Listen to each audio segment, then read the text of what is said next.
طالبان نے افغانستان کے دوسرے بڑے شہر قندھار پر بھی قبضہ کر لیا ہے۔ اس کے بعد اب افغانستان کی حکومت کے ہاتھ میں صرف ملک کا دارالحکومت کابل اور دیگر کچھ علاقے بچے ہیں۔ اس سے قبل طالبان نے افغانستان کے تیسرے بڑے شہر ہرات پر بھی قبضہ کر لیا تھا، جو 11واں صوبائی دارالحکومت تھا، جو طالبان کے قبضے میں گیا ہے۔ بڑے شہروں قندھار اور ہرات کی فتح کو بڑی کامیابی سمجھا جا رہا ہے۔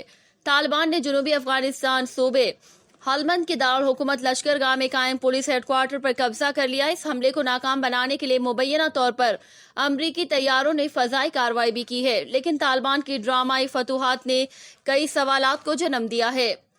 امریکہ اور برطانیہ نے کابل سے اپنے سفارتی عملے کو نکالنے کے لیے مزید فوجی افغانستان بھیجنے کا اعلان کیا ہے۔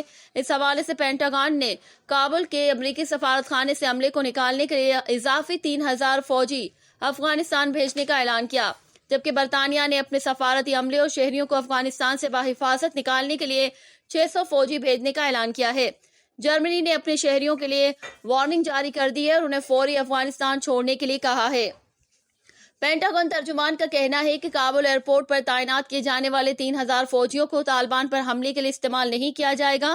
NBC نیوز کو دیے گئے بیانات میں پینٹاگن حکام نے کہا ہے کہ افغانستان پر طالبان کا کنٹرول القاعدہ کو دوبارہ قدم جمانے اور تنظیم کو فعال کرنے کا موقع فراہم کرے گا۔